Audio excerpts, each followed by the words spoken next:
राधे राधे दोस्तों, आज की वीडियो में हम माघ मास महात्म्य का 16वां अध्याय से लेकर 21वें अध्याय तक की कथा सुनेंगे। 16वां अध्याय प्रारंभ। कार्तवीर कहने लगा कि हे भगवान, वह राक्षस कौन था और कांचन मालिनी कौन थी? उसने अपना धर्म कैसे दिया और उनका साथ कैसे हुआ? हे ऋषि, अत्रि ऋषि की संतानों के सूर्य, यह कथा सुनाकर मेरा कौतूहल दूर कीजिए। तब दत्तात्रेय जी कहने लगे कि राजन, इस पुरातन विचित्र इतिहास को सुनो। कांचन मालिनी नाम की एक सुंदर अप्सरा थी जो माघ मास में प्रयाग में स्नान करके कैलाश पर जा रही थी। तब उसको मार्ग में जाते हुए हिमालय के कुंज से एक धीर राक्षस ने देखा।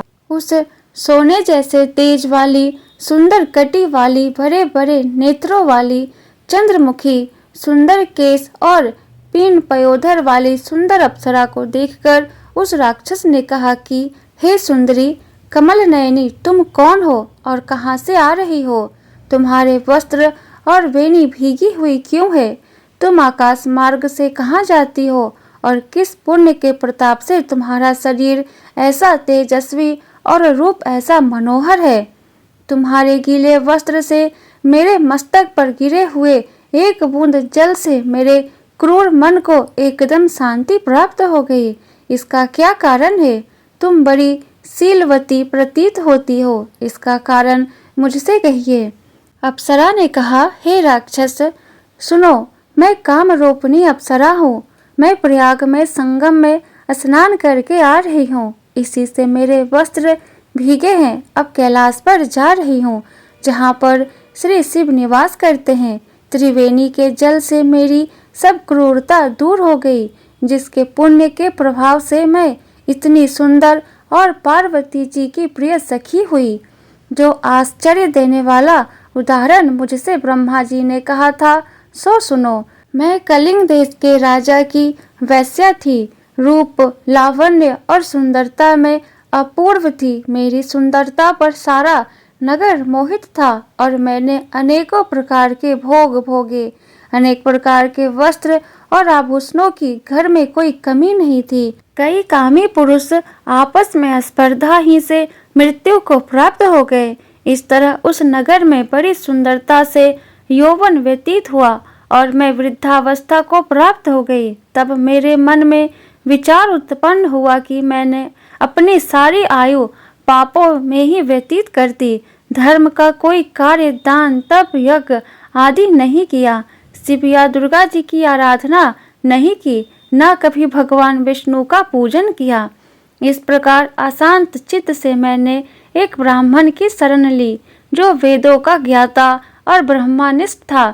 मैंने उनसे पूछा कि मेरा निस्तार किस प्रकार हो सकता है। महाराज, साधु सज्जन अच्छे और बुरे सभी पर दया करते हैं, इसलिए मुझे दीन पर भी कृपा करके मुझ कीचड़ में डूबी हुई को पकड़ कर उबारिए। क्षीर सागर क्या हंस को ही दूध देता है, बत्तख को नहीं देता? तब वह ब्राह्मण राजा का पुरोहित इन सब बातों को सुनकर मुझ पर दया करके कहने लगा कि तू ब्रह्मा के क्षेत्र प्रयाग में जाकर माघ मास में त्रिवेणी संगम में स्नान कर, परंतु मन में अशुभ क्रिया का विचार नहीं करना। पापों के नाश के लिए महर्षियों ने तीर्थ स्नान से अधिक और कोई प्रायश्चित नहीं बतलाया। प्रयाग में स्नान करने से तू अवश्य पवित्र होकर स्वर्ग को जाएगी।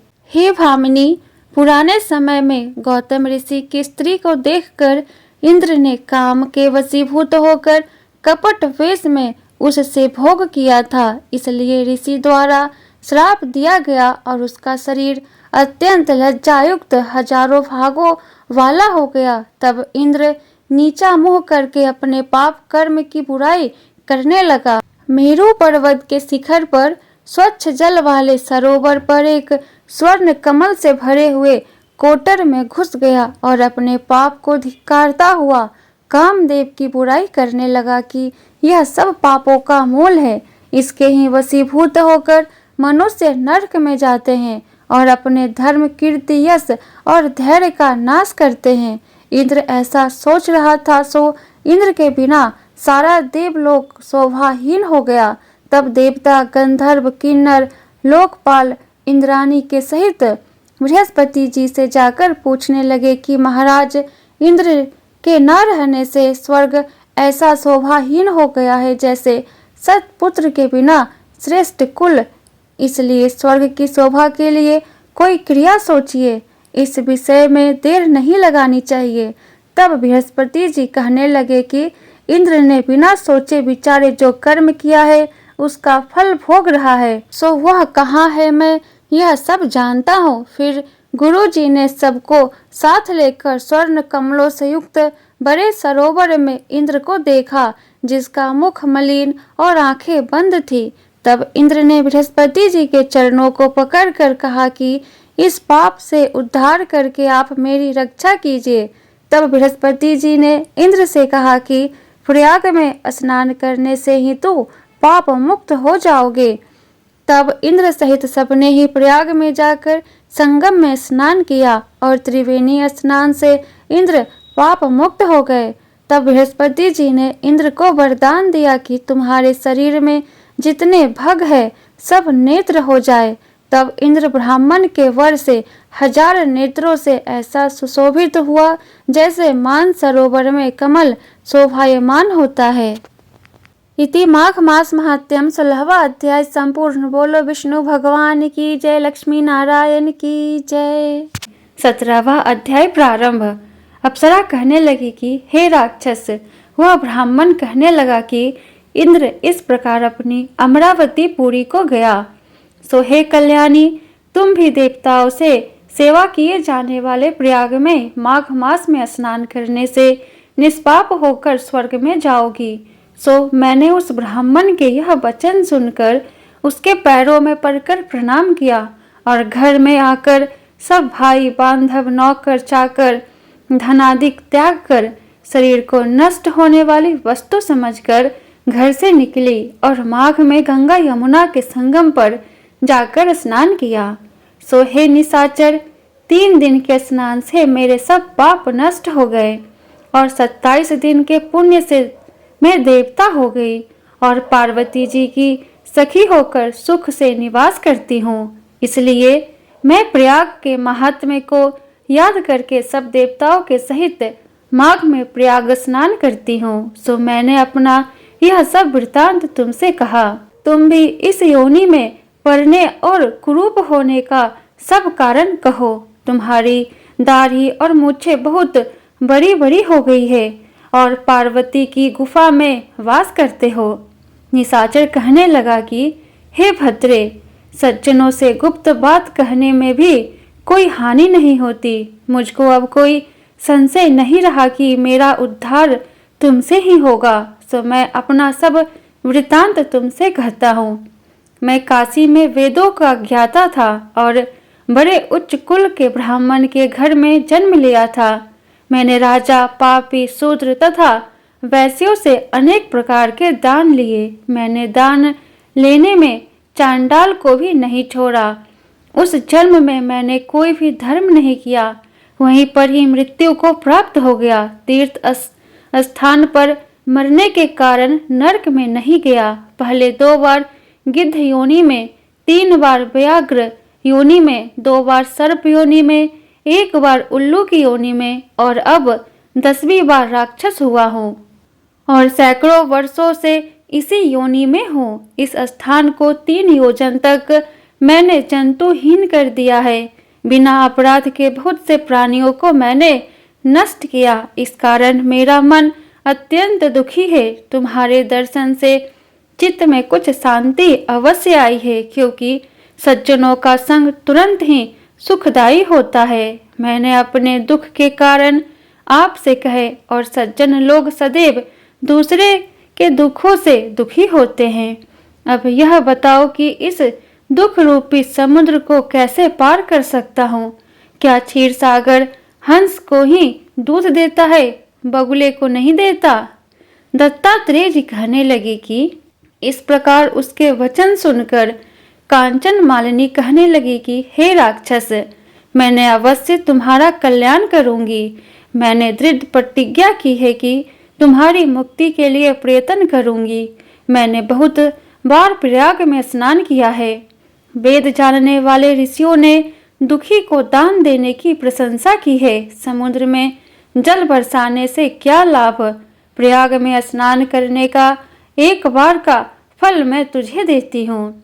उसी से तुमको स्वर्ग की प्राप्ति होगी। उसके फल का अनुभव मैं कर चुकी हूँ। तब उस अप्सरा ने अपने गीले वस्त्र का जल निचोड़कर जल को हाथ में लेकर माघ स्नान के फल को उस राक्षस को अर्पण किया। उसी समय पुण्य प्राप्त वह राक्षसी शरीर को छोड़कर तेजमय सूर्य के सदृश देवता रूप हो गया। आकाश में विमान पर चढ़कर अपनी कांति से चारों दिशाओं को प्रकाशित करता हुआ शोभायमान हुआ और कहने लगा कि ईश्वर ही जानता है तुमने कितना उपकार मुझ पर किया है। अब भी कृपा कुछ शिक्षा दो जिससे मैं कभी पाप न करूं। अब मैं तुम्हारी आज्ञा पाकर स्वर्ग में जाऊंगा। तब कांचन मालिनी ने कहा कि सदैव धर्म की सेवा करो, काम रूपी शत्रु को जीतो, दूसरे के गुणों तथा दोषों का वर्णन मत करो, शिव और वासुदेव का पूजन करो, इस देह का मोह मत करो, पत्नी पुत्र धनादि की ममता त्यागो, सत्य बोलो, वैराग्य भाव धारण कर योगी बनो। मैंने तुमसे यह धर्म के लक्षण कहे। अब तुम देवता रूप होकर शीघ्र ही स्वर्ग को जाओ। दत्तात्रेय जी कहने लगे कि इस प्रकार गंधर्वों से शोभित वह राक्षस कांचन मालिनी को नमस्कार करके स्वर्ग को गया और देव कन्याओं ने वहां आकर कांचन मालिनी पर पुष्पों की वर्षा की और प्रेम पूर्वक कहा कि हे भद्रे, तुमने इस राक्षस का उद्धार किया।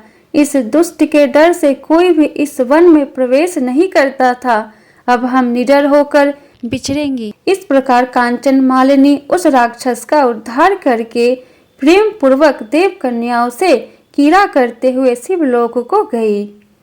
इति माघ मास महात्म्यम 17वां अध्याय संपूर्ण। बोलो विष्णु भगवान की जय, लक्ष्मी नारायण की जय। 18वां अध्याय प्रारंभ। श्री वशिष्ठ ऋषि कहने लगे कि हे राजन, मैंने दत्तात्रेय जी द्वारा कहा माघ मास महात्म्यम कहा। अब माघ मास के स्नान का फल सुनो। हे परंतप, माघ स्नान सब यज्ञों, व्रतों का और तपों का फल देने वाला है। माघ मास में स्नान करने वाले स्वयं तो स्वर्ग में जाते ही हैं, उनके माता और पिता दोनों के कुलों का भी स्वर्ग प्राप्त होता है। जो माघ मास में सूर्योदय के समय नदी आदि में स्नान करता है, उसके माता पिता के 7 कुलों की पीढ़ी स्वर्ग को प्राप्त होती है।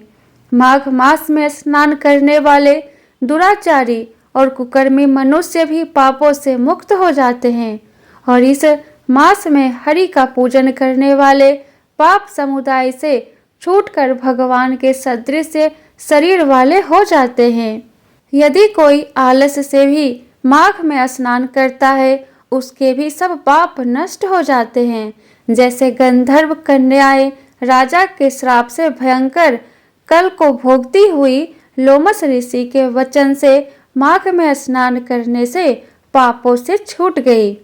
यह वार्ता सुनकर राजा दिलीप विनय से पूछने लगा कि गुरुदेव, ये कन्याएं किसकी थी? उनको कब और कैसे श्राप मिला? उनके नाम क्या थे? ऋषि के वाक्य से कैसे श्राप मुक्त हुई और उन्होंने कहाँ पर स्नान किया? आप विस्तार पूर्वक सब कथा कहिए। वशिष्ठ जी कहने लगे कि हे राजन, जैसे अग्नि से स्वयं अग्नि उत्पन्न होती है, वैसे ही यह कथा धर्म और संतान उत्पन्न करती है। हे राजन, सुख संगीत नामक गंधर्व की कन्या का नाम विमोहिनी था। सुशीला तथा स्वर वेदी की सुंबरा, चंद्रकांता की सुतारा तथा सुप्रभा की कन्या चंद्रका, ये 5 सब नाम आयु वाली तथा चंद्रमा के समान कांति वाली और सुंदर थी।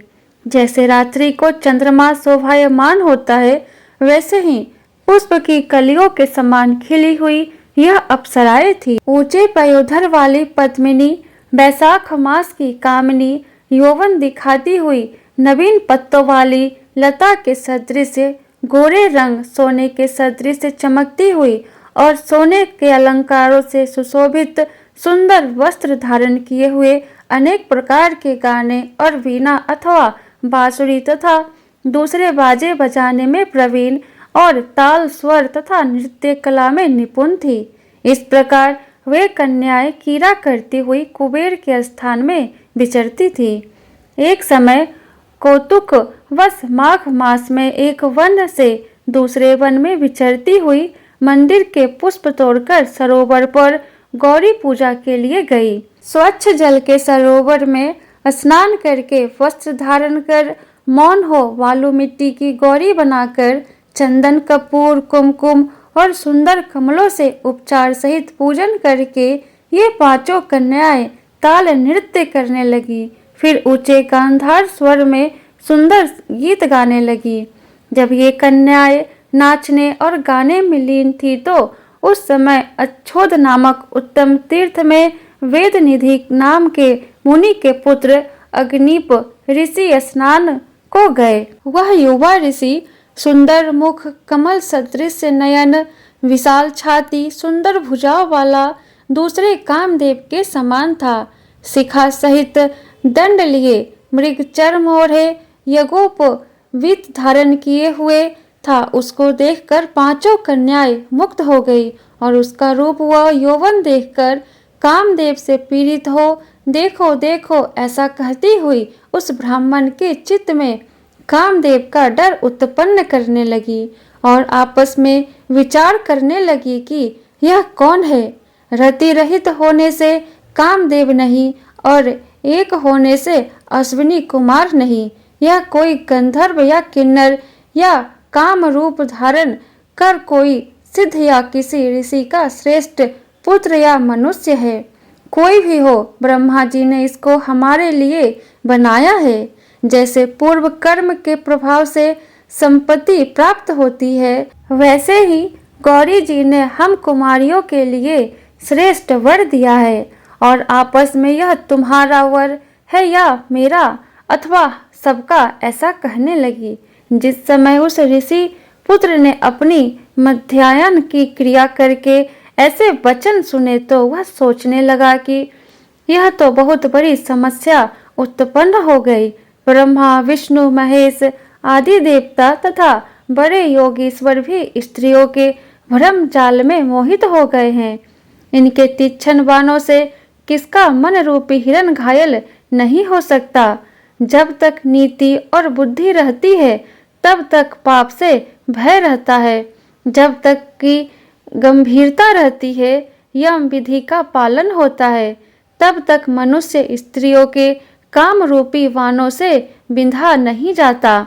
ये मुझे उन्मत्त और मुग्ध कर रही है। किन गुणों से धर्म की रक्षा हो सकती है? स्त्रियों के मांस, रक्त, मल, मूत्र से बने घृणित और अशुद्ध शरीर में कामी लोक की सुंदरता की कल्पना करके रमन कर सकते हैं। शुद्ध बुद्धि वाले महात्माओं ने स्त्रियों के पास रहना कष्टकारक कहा है, सो जब तक यह पास आए घर चले जाना चाहिए।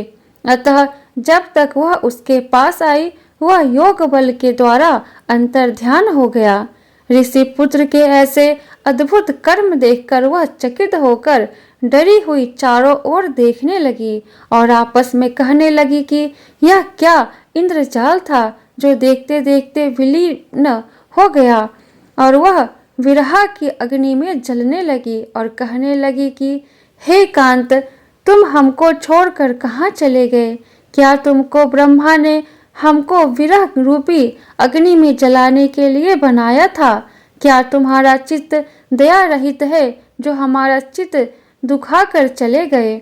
क्या तुमको हमारा विश्वास नहीं? क्या तुम कोई मायावी हो?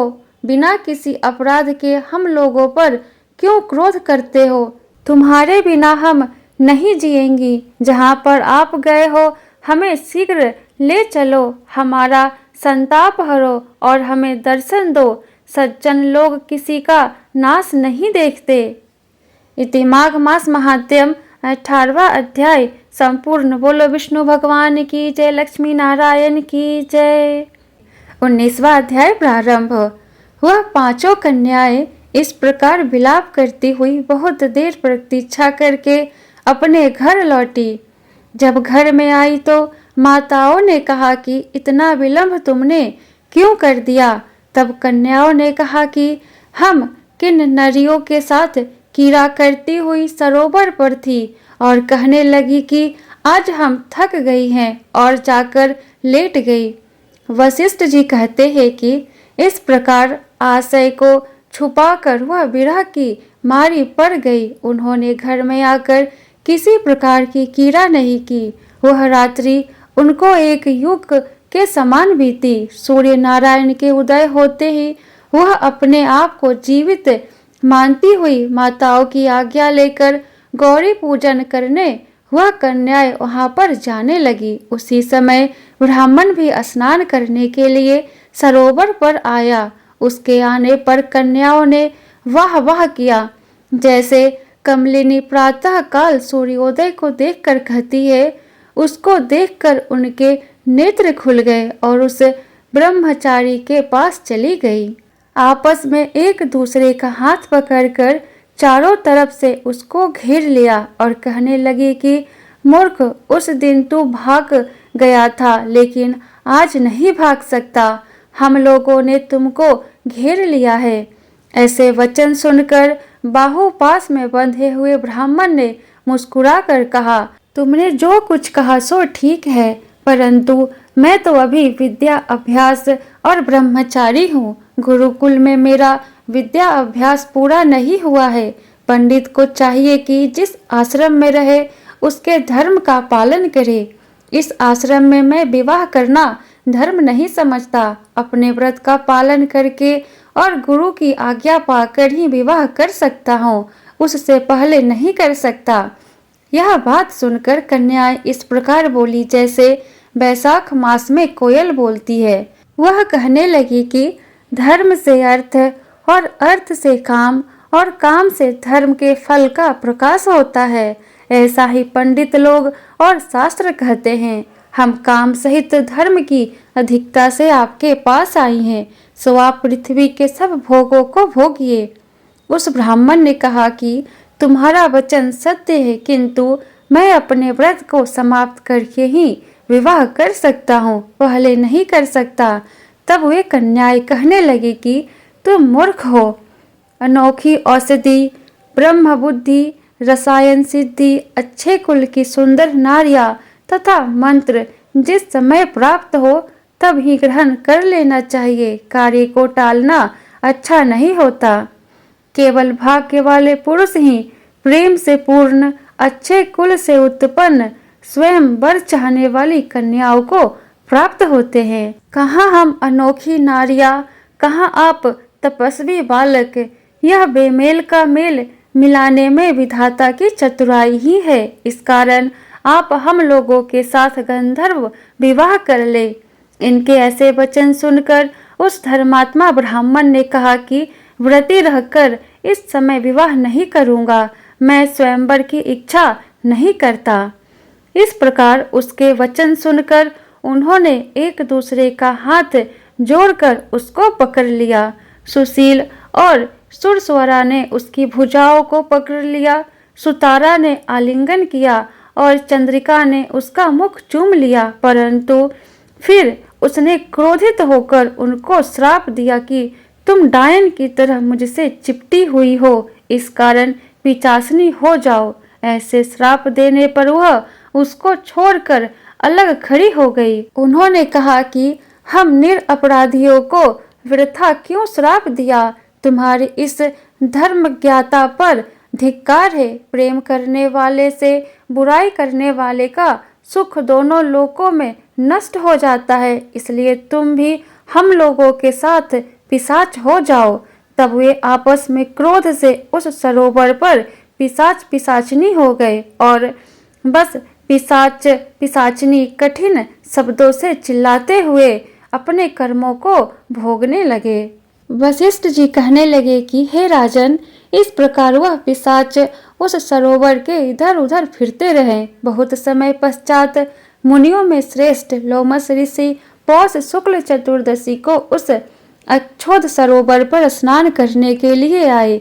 जब सुधा से दुखी इन पिशाचों ने उनको देखा तो उनकी हत्या करने के लिए गोल बांधकर उनको चारों तरफ से घेर लिया।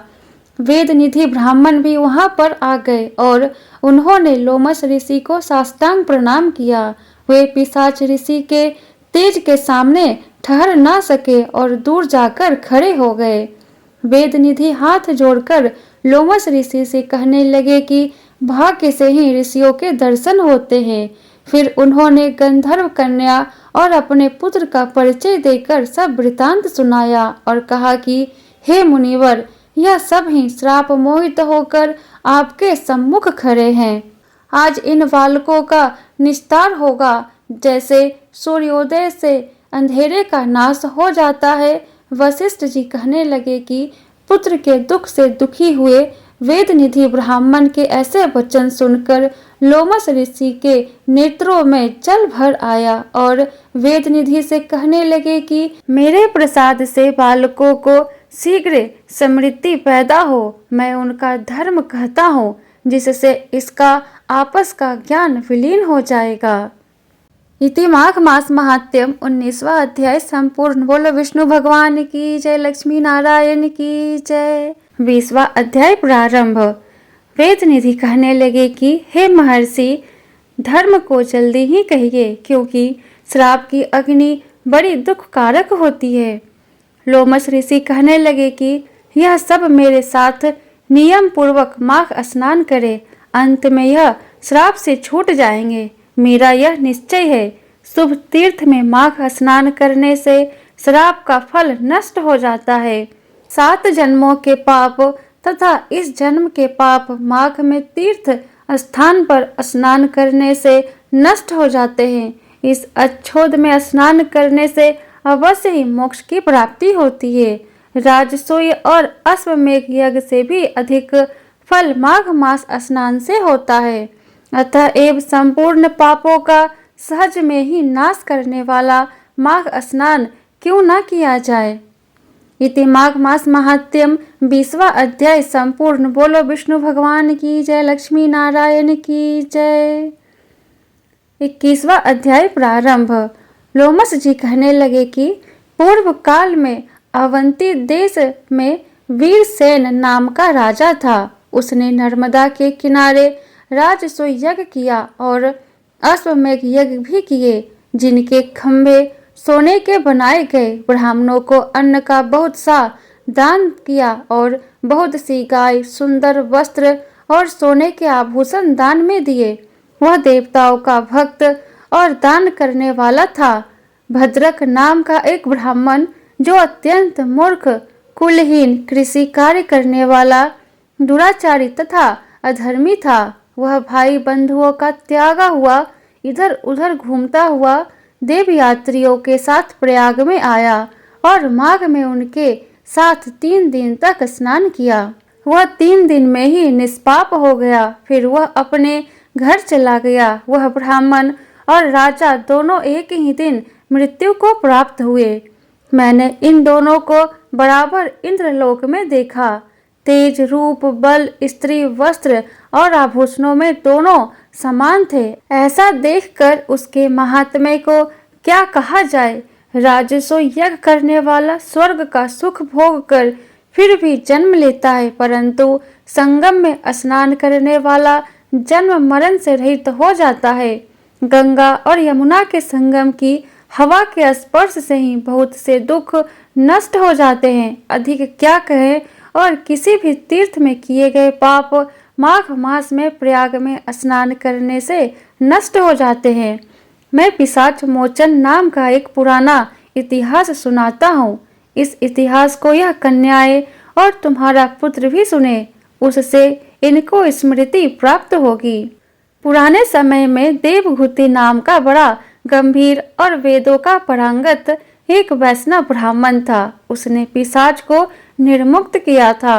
वेद निधि कहने लगे कि वह कहाँ का रहने वाला, किसका पुत्र, किस पिशाच को उसने निर्मुक्त किया, आप विस्तार पूर्वक यह सब कथा सुनाइए। लोमस ऋषि ने कहा, किल्पा के से निकली हुई सुंदर सरस्वती के किनारे पर उसका स्थान था। जंगल के बीच में पुण्य जल वाली सरस्वती बहती थी। वन में अनेक प्रकार के पशु भी विचरते थे। उस ब्राह्मण के श्राप के भय से पवन भी बहुत सुंदर चलती थी और वन चैत्र रथ के समान था।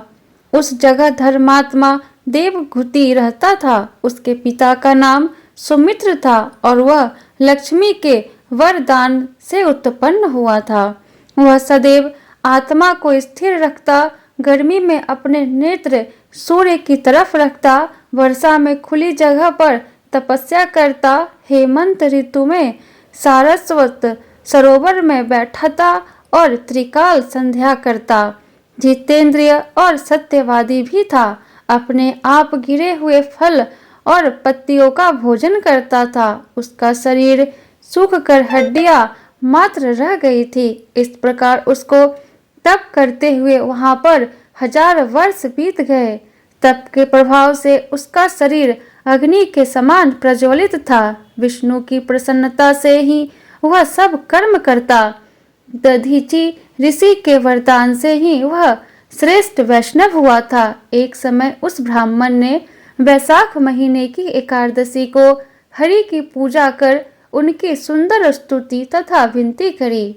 उसकी विनती सुनकर भगवान उसी समय गरुड़ पर चढ़कर उसके पास आए। चतुर्भुज विशाल नेत्र मेघ जैसा स्वरूप भगवान को स्पष्ट देखकर प्रसन्नता के मारे उसकी आंखों में आंसू भर आए और कृत्य कृत्य होकर उसने भगवान को प्रणाम किया।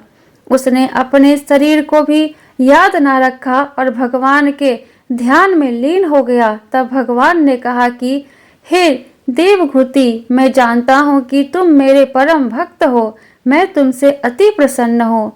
तुम वर मांगो। इस प्रकार भगवान के वचन सुनकर प्रेम के मारे लड़खड़ाती हुई वाणी में कहने लगा कि हे देवाधिदेव, अपनी माया से शरीर धारण करने वाले, आपका दर्शन देवताओं को भी दुर्लभ है। अब आपका दर्शन भी हो गया, मुझको और क्या चाहिए। मैं सदैव आपकी भक्ति में लगा रहूं। भगवान उसके वचन सुनकर कहने लगे कि ऐसा ही होगा। तुम्हारे तप में कोई बाधा नहीं पड़ेगी। जो मनुष्य तुम्हारे कहे गए स्रोत को पढ़ेगा, उसकी मुझ में अचल भक्ति होगी। उसके धर्म कार्य सांगोपांग होंगे और उसकी ज्ञान में परम निष्ठा होगी। इति माघ मास महात्म्यम 21वां अध्याय संपूर्ण। बोलो विष्णु भगवान की जय, लक्ष्मी नारायण की जय। वीडियो पसंद आया हो तो वीडियो को लाइक कर दे और आगे का अध्याय सुनने के लिए चैनल को सब्सक्राइब करके बेल आइकन को ऑन कर ले, जिससे मेरी अगली आने वाली वीडियो की नोटिफिकेशन सबसे पहले आपको मिले। तो फिर मिलती हूँ मैं आपसे नेक्स्ट वीडियो में। जय श्री कृष्णा, राधे राधे।